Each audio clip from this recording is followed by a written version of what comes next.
정부가 오는 9일 판문점에서 고위급 남북당국 회담을 열자고 북측에 제안했습니다. 평창올림픽에 북한 대표단이 참가하는 문제는 물론 남북관계 개선을 위한 관심사를 포괄적으로 논의하자는 겁니다. 김정은의 신년사를 두고 미 국무부 관리가 향후 방안에 대해 한국과 긴밀하게 접촉하고 있다고 했습니다. 남북 대화의 관건인 한미 간 조율이 어떻게 이루어질지 주목됩니다. JTBC가 한국갤럽에 의뢰한 여론조사에서 박근혜 이명박 정부 수사에 대해 응답자 67%가 적폐청산으로 보는 것으로 나타났습니다. 10명 중 7명은 시일이 걸리더라도 수사를 계속해야 한다고 답했습니다.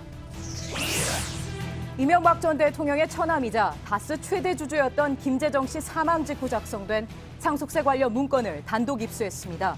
문건은 김 씨 재산에 대한 상속세 납부 방안들을 제시했는데 상속받는 김 씨 부인이 아니라 다스 실소유주를 위해 작성됐다는 분석입니다. 오늘 오후 강원도 양구군의 도고터널 부근에서 군용버스가 도로 옆 5m 아래로 추락했습니다. 버스에 타고 있던 신병 22명이 다쳤고 이 중 6명은 중상인 것으로 알려졌습니다. 뉴스룸이 끝나고 손석희 앵커의 진행으로 2018년 한국 어디로 가나라는 주제로 신년 특집 대토론이 이어집니다. 김성태 자유한국당 원내대표와 노회찬 정의당 원내대표, 박형준 동아대 교수, 유시민 작가가 참여합니다.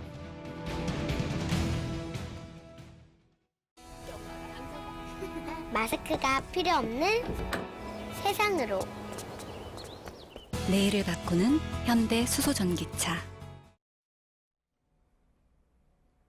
시청자 여러분 안녕하십니까? 오늘 뉴스룸은 일부를 전해드리고 이어서 손석희 앵커가 진행하는 신년 특집 토론 2018년 한국 어디로 가나를 보내드리겠습니다.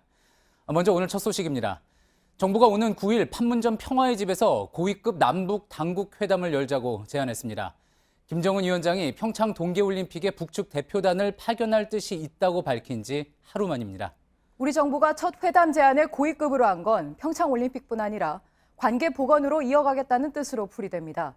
대화 모드에 대한 미국의 입장과 그 사이에서 우리가 어떤 역할을 하느냐가 북핵 문제 해결의 열쇠가 될 것으로 보입니다.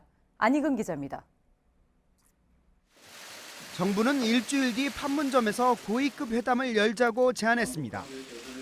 동계올림픽이 한 달여 앞으로 다가온 점을 감안하여 1월 9일 판문점 평화의 집에서 고위급 남북 당국회담을 개최할 것을 북측에 제의합니다.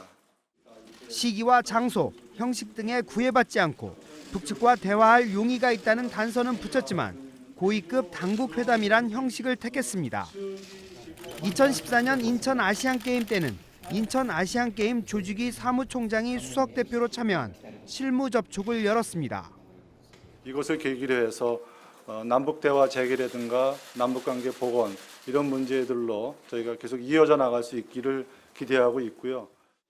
장관이나 차관급이 수석대표로 참여하는 고위급 회담을 열어 이산가족 상봉과 군사당국 간 채널 복원 등 시급한 현안을 포괄적으로 논의하겠다는 구상으로 해석됩니다.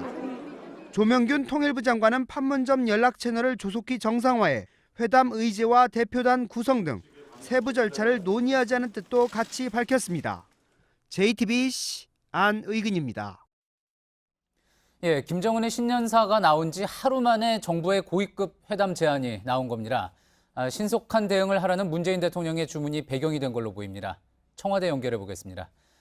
정재윤 기자, 오늘 청와대에서 그러니까 국가안전보장회의 NSC가 열렸죠. 여기서 회담 제안이 결정된 겁니까?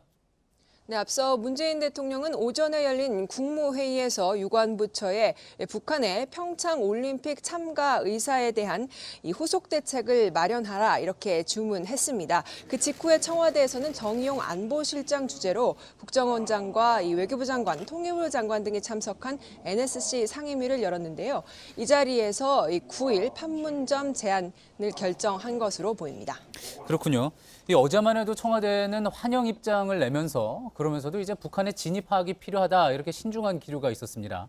그러다 하루 만에 고위급 회담 제안한 건데 어떤 배경이 있을까요? 네, 청와대 관계자 여러 명의 얘기를 한번 들어봤습니다. 이 청와대 측에서는 다음 주, 그러니까 9일에 일주일 말미에 시간을 준 것에 의미를 부여했는데요. 과거 회담 제안 전례에 비춰보면 일주일 말미를 주는 건 비교적 짧은 시한을 주는 건데, 바꿔 말하면 북한 측에서 조만간 답이 올 것이라고 판단했기 때문이라는 그런 설명입니다.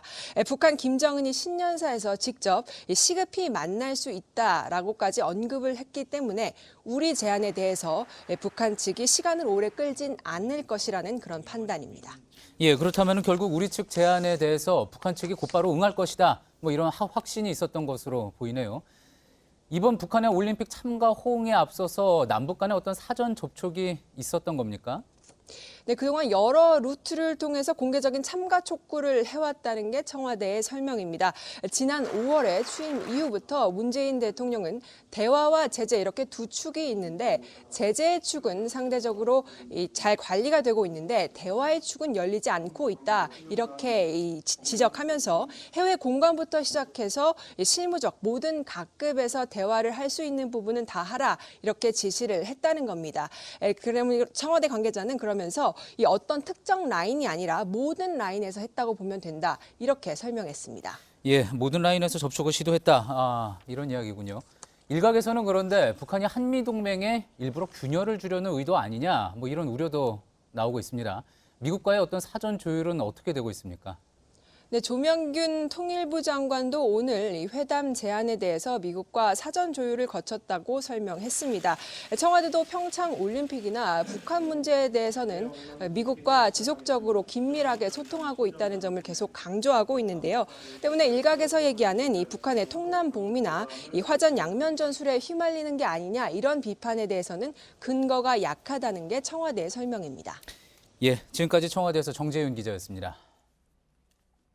예, 그런데 이미 지난달 중국에서 열린 국제 유소년 축구 대회에서 우리 측 인사가 북측 인사를 만나 올림픽 선수단 파견에 대해 의견을 나눴다는 소식도 전해진 바가 있습니다. 앞서 정재윤 기자가 이야기한 청와대가 가동했다는 여러 라인 중에 하나가 아닐지 이런 짐작도 되는데요. 그 자리에 참석했던 최문순 강원도지사가 지금 연결돼 있습니다. 좀 더 자세한 이야기 나눠보겠습니다. 지사님 안녕하세요. 안녕하십니까. 새해 복 많이 받으십시오. 예. 지난달 이제 중국 쿤밍에서 문웅 4.25 체육단장을 만나서 북한 선수단의 올림픽 파견에 대해서 논의했다고 들었습니다. 김정은 신년사가 나오기 전이지 않습니까? 구체적으로 좀 어떤 네네. 얘기가 오갔습니까? 그렇습니다. 그래서 사실 그 자리는 뭐 올림픽하고는 직접 상관이 없는 자리였지만, 요즘에 이제 북한하고 접촉을 하면 누가 보더라도 이제 올림픽에 관한 얘기를 안 할 수가 없는 자리여서 여러 가지 올림픽에 관한 제안들이 공개적으로 비공개적으로 좀 진행이 됐습니다. 예. 자, 그때 이제 접촉을 해보면서 분위기도 알 수 있었을 것 같은데 그 네네. 당시에 어떻게 이거 참여할 것 같다, 뭐 이런 북한 측 네네. 반응이 좀 느껴졌습니까? 이제 교류 사업이 문재인 정부 들어서 최초로 만들어진 성립된 교류 사업이었습니다. 예. 그리고 이제 그 대회 자체만으로 보더라도 한 2년이 넘는 공백이 있다가 성립된 자리여서 예. 처음에는 뭐 좀 긴장이 있었는데 시간이 지나면서 좀 화기애애해지고 지금 그동안에 응하지 않던 대회에 응한 걸로 봐서 북한이 이제 남쪽을 대하는 태도가 좀 일부 변화가 있었던 것이라는 느낌을 받았습니다. 예, 그랬군요. 미국과 이제 험한 말을 주고받을 때는 그런 분위기 느끼기가 쉽지는 않은 상황이었었는데 막상 네네. 북측 인사를 만났을 때는 그랬다는 거군요. 또 궁금한 게 그렇습니다. 앞서 이제 네네. 청와대에서는 여러 라인을 다 동원을 해서 접촉을 했다, 이렇게 이야기를 했습니다. 혹시 네네. 지난달에 이제 북한 측 접촉하기 전에 우리 정부로부터 어떤 메시지를 받은 게 좀 있었나요? 뭐 특별한 메시지는 없었고요. 지금 아까 청와대 출입기자도 리포트가 있었지만 예. 여러 라인을 통해서 IOC 또 우리 강원도가 가진 라인 또 국가 재외 공간 등을 통해서 북한이 올림픽에 참가해줬으면 좋겠다라는 것을 공식적으로 비공식적으로 전한 바 있기 때문에 이미 이제 뭐 정부 내라든지 우리 강원도 조직위원회에서는 북한의 참가를 지속적으로 요청하는 게 공감대가 형성이 예. 돼 있습니다. 예. 그 중에 하나에 북한이 이제 호응을 해온 걸로 생각하고 있습니다. 알겠습니다. 이제 15일에 이달 15일에 중국 쿤밍에서 문웅 단장 만나기로 하신 거죠? 그렇습니다. 지난 이제 12월 18일 날 저희가 합의한 내용 중에 올림픽 징검다리 대회로 1월 15일 날 우리 강원 FC와 4.25 체육단이 이제 성인 축구 경기를 갖기로 했습니다. 예. 그때 이제 다시 대화를 가질 기회가 한번 있는데요. 사실은 그 전에 시간이 별로 없기 때문에 1월 15일이면 너무 늦지 않습니까? 예. 그 전에 실무 접촉을 시도할 생각입니다. 예, 마지막으로요. 오늘 네. 지금 또 들어온 소식 중에 북한 선수단 수용할 수 있는 크루즈선을 우리가 이미 네. 준비를 해놨다, 뭐 이런 이야기도 나오는 것 같습니다. 그래서 강원도에서도 그런 차원에서 준비를 하고 있다, 이런 이야기도 나온 것 같은데 이에 대해서 좀 진척이 된 게 있습니까, 실제로? 네, 지금 이제 그거는 올 수 있는 경로가 3가지가 있는데요. 크루즈가 있고, 그다음에 금강산 육로가 있고, 예. 또 비행기가 있고 그런데요. 그건 이제 우리 쪽에 일방적으로 얘기할 수는 없고, 북한과 실무 접촉을 통해서 합의할 사안으로 준비를 하고 있고, 예. 만반의 준비를 하고 있다는 말씀을 올립니다. 예, 알겠습니다. 다음 달 접촉도 잘 이루어질 수 있기를 기대해 보겠습니다. 지금까지 네, 최문순 고맙습니다. 강원도 감사드립니다. 지사였습니다. 예, 미국 트럼프 대통령은 김정은 위원장의 신년사에 지켜보겠다는 발언 외에는 별다른 직접적인 대응을 하지 않고 있습니다. 북한에 대한 자극을 자제하는 모습인데 대신 국무부 관리가 한미의 통일된 대북 대응을 강조했습니다.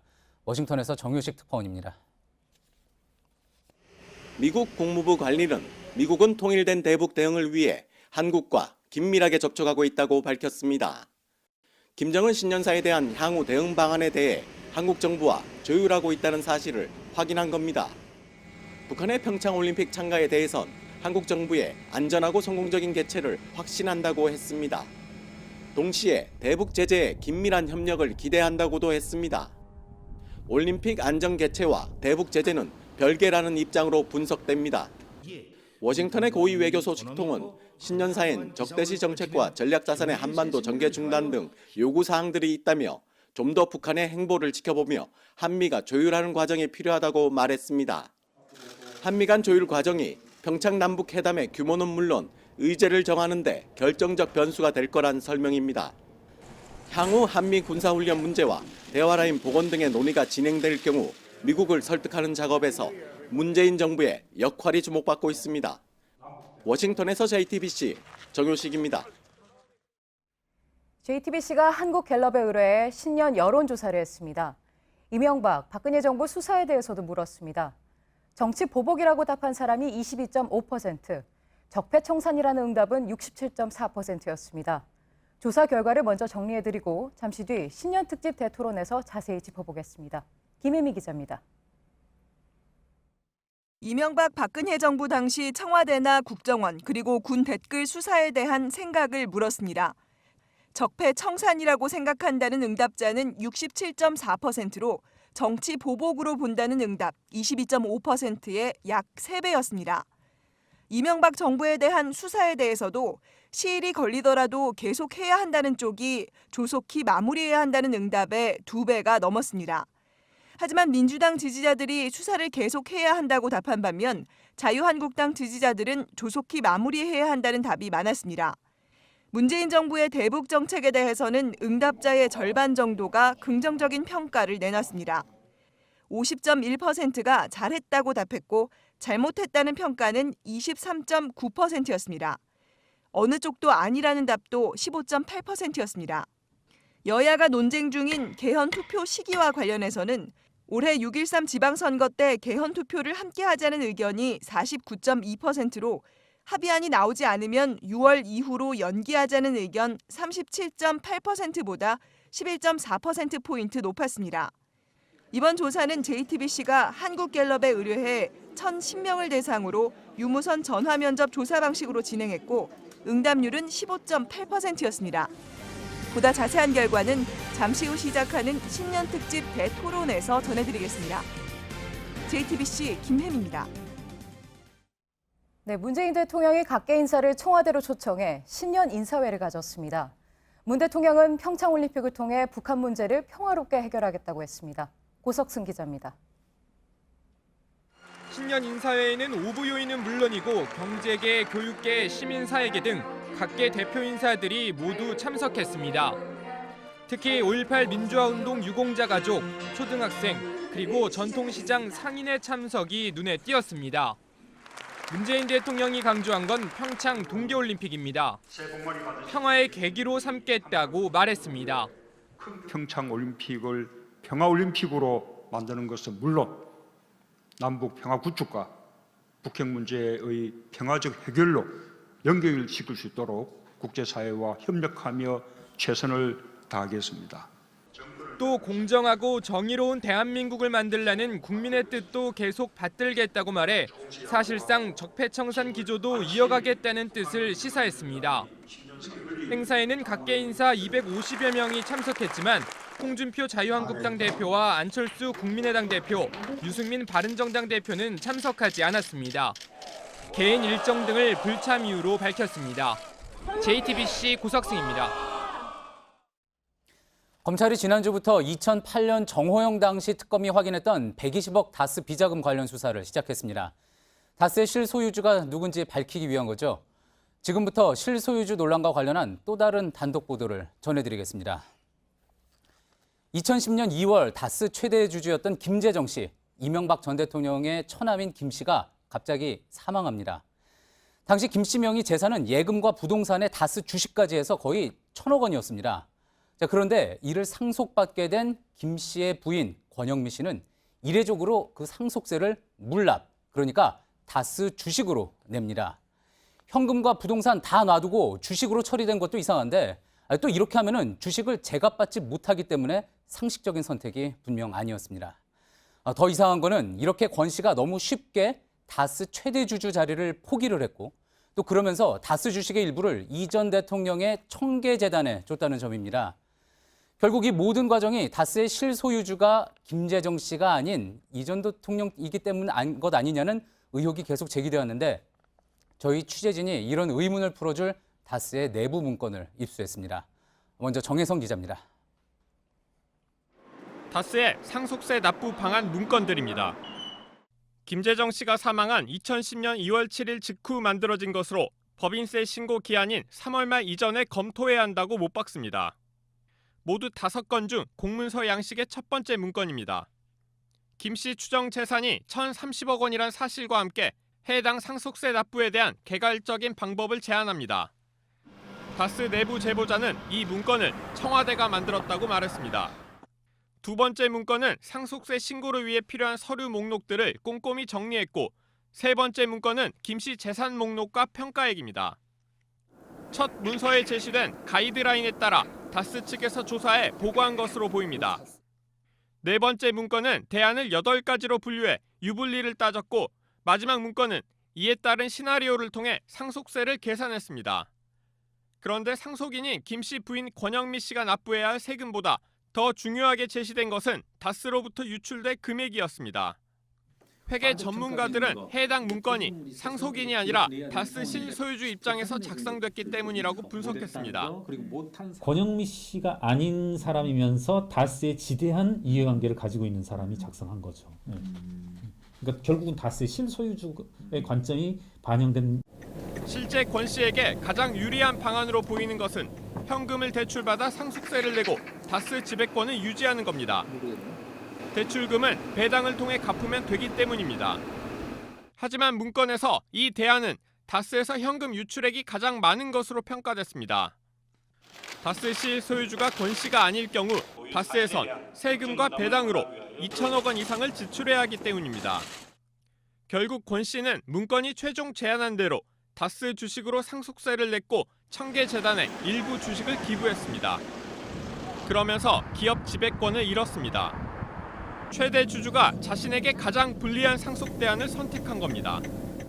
JTBC 정혜성입니다. 예, 경제적인 관점에서 정상적이지 않은 이 다스의 주식 물납, 그리고 그보다 더 납득하기 힘든 청계재단에 대한 다스 주식의 기부.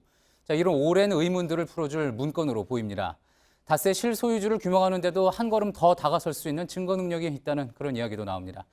좀 내용이 복잡하기도 해서 취재기자와 주요 포인트 짚어보면서 한 걸음 더 들어가 보겠습니다. 임진택 기자, 일단 먼저 이 문건이 어떤 상황에서 왜 만들어졌는지 먼저 설명을 한번 들어볼까요? 네. 제가 이제 10억 원이 있는데 이 돈을 좀 숨겨야 할 이유가 있어서 앵커에게 맡기게 됩니다. 예. 예를 들면요. 예. 이럴 경우에 이 돈에서 발생하는 세금이나 비용 등은 당연히 진짜 주인인 제가 내야 되겠죠. 예. 똑같은 경우가 다스에서 발생한 걸로 보면 되겠습니다. 먼저 이 다스의 최대 주주인 김재정 씨가 이 진짜 주인이 아니라고 한번 가정을 해보겠습니다. 예. 이 차명인 거죠. 이 김 씨가 2010년 2월에 사망을 하게 되면 이 아내인 상속인 권영미 씨가 상속세를 내는 게 정상이겠죠.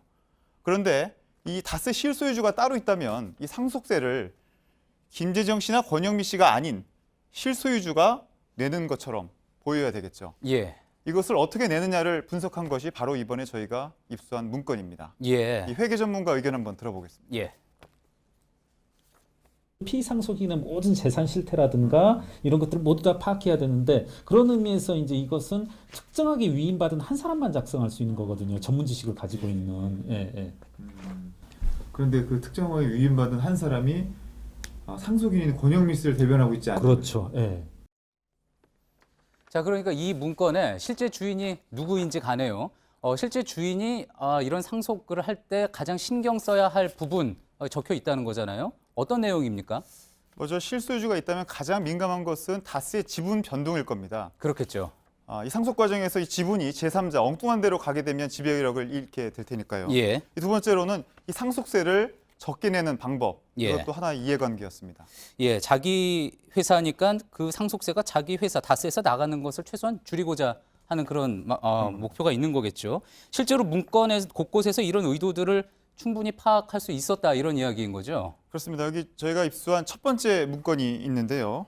이 청와대에서 다스로 내려보낸 걸로 추측이 됩니다. 예. 여기서는 이 다스의 주식, 권영미 씨가 갖고 있는 다스 주식을 모두 다스가 사들여서 소각하는 방법을 제안하고 있는데요. 예. 이번 문건에서 제안되는 여러 가지 내용 중에 이 제안이 가장 먼저 나온 것은 매우 의미심장합니다. 역시 다스의 실소유주가 있다면 예. 지배력을 보호하는 것이 가장 큰 관심사가 되겠죠. 예. 그런데 이럴 경우에 이상은 회장의 지분이 2대 주주에서 최대 주주로 무려 76.8%로 올라가게 됩니다. 예. 이런 것을 문건에서는 또 우려하고 있습니다. 이 점으로 미루어 보아서 김재정 씨뿐만 아니라 이상은 회장 역시 예. 다스의 실소유주가 아니라는 그런 의심이 가능한 대목입니다. 그렇겠네요. 이상은 회장이 실소유주라면은 자신이 최대 주주인 게 지분이 더 올라가는 것에 대해서 걱정을 하거나 그런 문건이 있을 수가 없다는 게 이제 합리적인 의심이 되는 그렇습니다. 거겠죠. 자, 그런데 이제 또 상속인인 권영미 씨 입장에서는 이렇게 이야기를 했습니다. 문건에서 대출을 받아서 상속세를 내는 방안이 가장 유리하다 이렇게 했는데 이에 대해서 설명도 좀 들어볼까요? 네, 이 전문가들은 이 대출 650억 원 정도를 받아서 예. 일단 상속세를 내고요. 예. 현금 배당을 받아가면서 갚아가는 것이 가장 유리하다.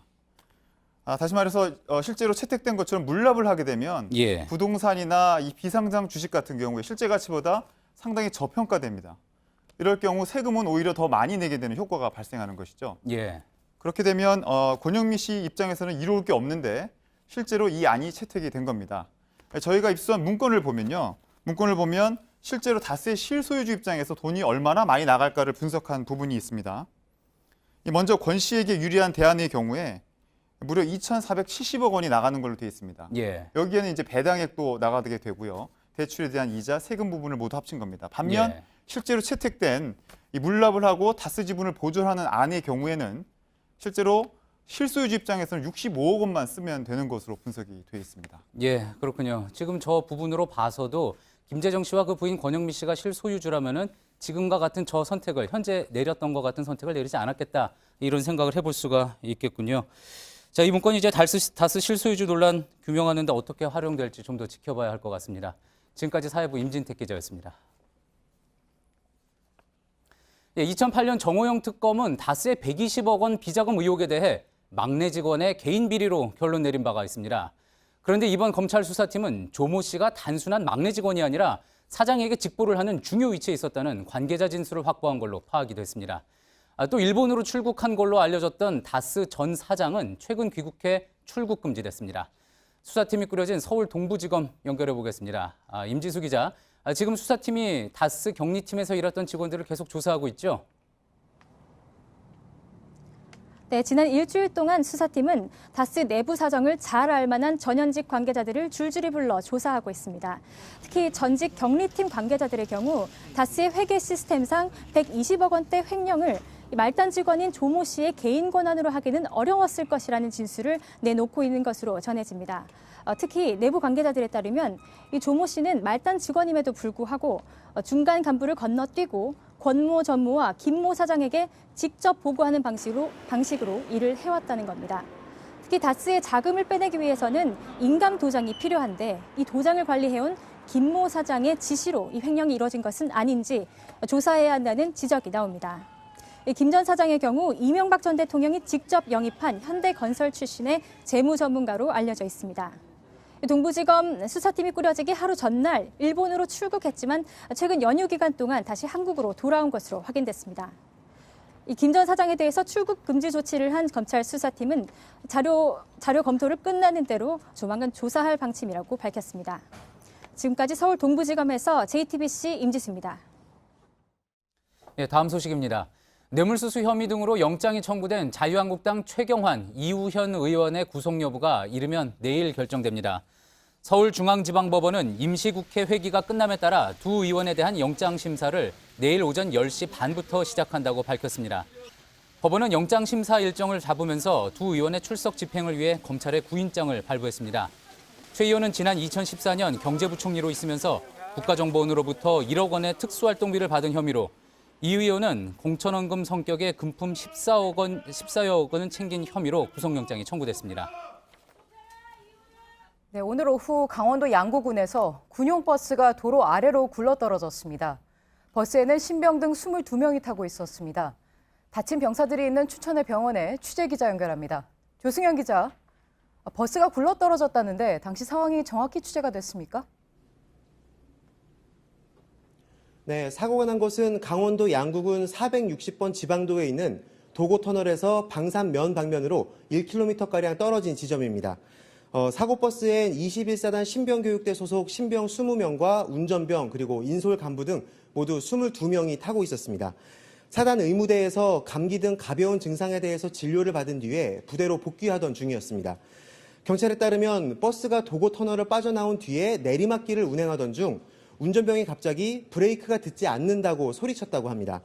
이후 버스가 좌우로 크게 휘청거리다가 옆으로 쓰러졌고 중앙선을 넘어서 약 5m 아래 낭떠러지로 굴러 떨어진 것으로 알려졌습니다. 사고 당시 충격으로 버스는 바퀴 축이 떨어져 나갔고 형체를 알아보기 힘들 정도로 찌그러졌습니다. 하지만 브레이크 오작동인지 아니면 빙판길에 미끄러진 것인지 정확한 사고 원인은 경찰에서 조사 중입니다. 네, 조 기자가 지금 응급실 앞에 나가 있죠. 인명피해는 어느 정도입니까? 네, 현재까지 집계된 인명피해는 중상자 7명, 경상자 15명이라고 소방당국이 밝혔습니다. 부상자들은 국군 춘천병원과 강원대병원 그리고 한림대병원 등으로 흩어져서 치료를 받고 있는데요. 그중에서도 가장 부상 정도가 심한 장병 2명이 지금 제가 나와 있는 이곳 강원대학교와 한림대학교로 각각 흩어져서 치료를 받고 있습니다. 하지만 의료진에 따르면 호흡과 맥박 등은 정상이어서 생명이 위독한 정도는 아니라고 합니다. 경찰은 사고 당시 장병들 전원이 안전벨트를 매고 있었는지 등은 확인되지 않았다고 밝혔습니다. 지금까지 부상 장병이 치료를 받고 있는 강원대학교 병원 응급실에서 JTBC 조승현입니다. 네, 어제 경남 양산의 고속도로에서 사고 내고 달아난 운전자가 16시간 만에 자수했습니다. 이 운전자는 담뱃불을 붙이려다 앞차를 보지 못하고 추돌한 것으로 드러났습니다. 배승주 기자입니다. 한적한 고속도로를 달리던 차량을 뒤에서 무서운 속도로 내던 다른 차량이 추돌합니다. 이 사고로 15살 이모양이 숨지고 일가족 3명도 크게 다쳤습니다. 이 양을 뒤따르던 일행 65살 김모 씨는 사고를 목격한 뒤 사고 현장으로 가다 변을 당했습니다. 다급한 나머지 2차선에 차를 세운 게 화근이었습니다. 비극은 첫 사고를 낸 뒷차 운전자가 주행 중 담배를 피우려다 시작됐습니다. 라이터가 떨어져가지고 이를 줍다가 전방을 주시를 못해가지고. 운전자 30살 임모 씨는 사고가 나자 현장에서 차를 버리고 도망쳤습니다. 부산 친구 집에 숨어있던 이 씨는 가족들의 설득 끝에 사고가 난 지 16시간 만에 경찰에 자수했습니다. 차량에선 유서와 착화탄, 빈 소주병이 발견돼 경찰이 사고와 관련이 있는지 조사를 벌였습니다. 하지만 직접 관련은 없는 것으로 나타났습니다. 인 씨가 일주일 전쯤 차 안에서 자살을 시도했다 실패했는데 이후 치우지 않았다는 겁니다. 인 씨를 긴급 체포한 경찰은 구속영장을 신청할 예정입니다. JTBC 배승주입니다. 고준희 양의 시신을 유기한 아버지가 거짓으로 실종 신고를 한 이유가 밝혀졌습니다. 아버지가 내연녀와 헤어지기로 하고 신변을 정리하면서 뒤탈을 우려했기 때문입니다. 오열하고 실신하고 애태우던 모습은 모두 치밀한 연출이었습니다. 정진명 기자입니다. 지난해 12월 8일 고모 씨는 딸 준희 양이 실종됐다며 신고합니다. 경찰 지구대에서는 실신해 구급차까지 출동했지만 모두 짜여진 각본에 의한 연기였습니다. 준희 양은 이미 지난 4월 26일 숨졌고 8개월이 지난 시점이었습니다. 고 씨와 내연녀 이 씨는 준희 양 사망 이후 여러 차례 다투다 지난해 11월 말 헤어지기로 합의했습니다. 이후 이혼 소송 중인 준희 양 친모가 찾을까 두려워 거짓 실종 신고를 하기로 짰다는 겁니다. 서로 간의 관계를 정리하는 과정에서 공적인 문제는 어떻게든지 해결을 해야 될 거 아니냐 그래서 그날 12월 8일 가서 신고를 한 거죠. 그동안 범행 가담을 부인했던 이 씨도 준희가 차량에서 죽은 것을 목격했고 시신을 유기하는 데 가담했다고 털어놨습니다. 경찰은 준희 양의 갈비뼈 골절과 폭행, 학대 정황 등을 볼 때 학대치사의 가능성을 높게 보고 있습니다. 고 씨와 이 씨, 그리고 이 씨 어머니 김모 씨 등은 구속 이후 진술이 조금씩 바뀌고 있어 조만간 정확한 사망 원인을 밝힐 수 있을 것으로 경찰은 기대하고 있습니다. JTBC 정지명입니다. 네, 보이스피싱이 교묘해지고 있죠. 지하철 물품 보관함과 외국인까지 동원된 범죄가 등장했습니다. 통장이 범죄에 쓰였다며 돈을 보관함에 넣어두면 검사가 이를 찾아 확인해 줄 거라고 속였습니다. 하지만 돈은 말레이시아에서 온 공범들이 챙겼습니다. 서효정 기자입니다. 한 여성이 머뭇거리다 지하철 물품 보관함에 뭔가를 넣습니다. 잘 잠겼는지 다시 문을 흔들어 봅니다. 곧이어 나타난 한 남성이 물건을 재빠르게 꺼내 가방에 구겨 넣습니다. 이 남성은 중국 보이스피싱 조직의 지시를 받는 말레이시아인 A씨입니다. 피해 여성은 이곳 물품 보관함에 700만 원을 넣은 채 다른 곳으로 이동해 연락을 기다렸습니다. 보이스피싱인 줄 알고 돌아와 보니 이렇게 물품 보관함은 텅 비어 있었습니다. 중국에 근거지를 둔 전화 사기단은 검사를 사칭했습니다. 통장이 범죄에 이용돼 문제가 생겼으니 먼저 현금을 인출해 물품 보관함에 두면 수거해 조사하겠다고 속였습니다. 이렇게 피해를 입은 사람은 한 달간 17명입니다. 실제 하는 검찰청 사이트랑 비교해봤을 때는 정말 똑같이 생겼었고 제 이름이랑 생년월일만 치니까 저가 연루되어 있다는. 범죄에 가담한 말레이시아인들은 한국에 가면 큰 돈을 벌 수 있다는 소셜미디어 광고를 보고 입국했습니다.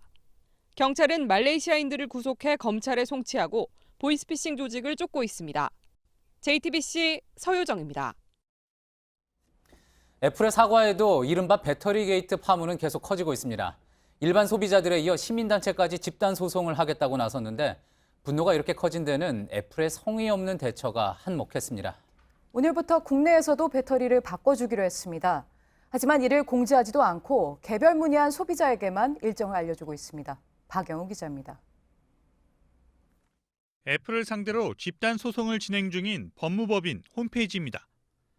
집단 소송에 참가하겠다는 의사를 밝힌 소비자가 24만 명을 넘어섰습니다. 일반 소비자들에 이어 국내 한 시민단체도 집단 소송을 진행한다고 밝혔습니다. 구형 아이폰의 성능을 고의로 떨어뜨려 이용자들이 물질적, 정신적 손실을 입었다는 이유에서입니다. 애플 코리아는 오늘부터 문제가 된 구형 아이폰에 대한 배터리를 할인된 가격에 교체해주기 시작했습니다. 하지만 홈페이지 등에는 안내를 하지 않은 채 전화로 문의하는 소비자에게만 이를 알리고 있습니다. 교체를 할 수 있다라는 거는 들었는데 오늘부터라는 거는 처음 들었어요. 일정을 확인해 서비스 센터를 찾아도 수리를 받기는 쉽지 않습니다. 배터리 재고가 부족해 일부 모델의 경우 하루에 5대만 교체가 가능하다는 설명입니다. 저희가 지금 재고가 지금 다 적어졌어요, 방금. 재고가 있으셔야지만 교체가 가능하시고요. 애플 측의 무성의한 사과 논란과 함께 약속했던 수리마저 원활히 이루어지지 않으면서 소비자들의 불만은 더욱 커지고 있습니다. JTBC 박여우입니다. 네, 우리나라에서 대마초는 마약류로 규제되지만 미국은 몇 개 주가 부분적으로 허용합니다. 이번엔 인구가 가장 많은 캘리포니아주가 기호용 대마초 판매를 합법화했습니다. 로스앤젤레스가 세계 최대 대마초 시장이 될 수 있다는 경고도 나옵니다. 부소연 특파원입니다. 가게 안팎이 분주합니다. 마리화나, 대마초를 사려는 사람들입니다. 2016년 통과된 주민 발의안으로 캘리포니아주가 올해 1월 1일부터 6번째 대마초 합법주가 됐기 때문입니다. 만 21살 이상이면 1인당 28g 이하의 마리화나를 살 수 있고 6그루까지 재배도 할 수 있습니다. 관련 40에서 50갭이 분량입니다. 매장 안에는 과자와 초콜릿, 사탕 등 다양한 형태의 마리화나 제품들이 진열돼 있습니다. 캘리포니아 주정부는 거래 합법화로 우리 돈 1조 원 이상의 세수 증대를 기대하고 있습니다. 반면 범죄율 증가 등 치안 불안을 우려하는 목소리도 높습니다. Maybe that's part of what happens, but we're going to have to see.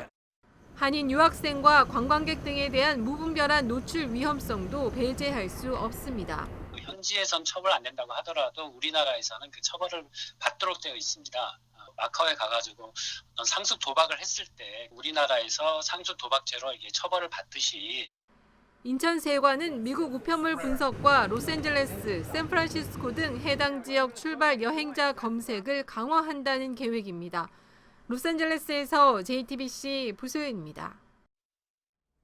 올해부터 경찰이 교통법규를 상습 위반한 사람들을 특별 관리하기로 했습니다. 1년에 10번 이상 과태료가 부과된 6만여 명이 대상인데 대상자로 지정되고 3번 이상 법규를 어기면 즉결 심판을 받게 됩니다. 김문환 주 에티오피아 대사가 직위를 이용해 여성 3명에게 성폭력을 한 혐의로 재판에 넘겨졌습니다. 외교부는 대사관 여직원 성추행 의혹이 불거지자 지난해 7월 김 전 대사를 검찰에 고발했습니다. 어젯밤 부산 기장군 삼각산에서 난 불이 임야 50헥타르를 태우고 거의 진화됐습니다. 헬기가 뜰 수 없는 한밤중에 소방 인력 진입이 어려운 정상 쪽에서 불이 시작돼 피해가 컸습니다.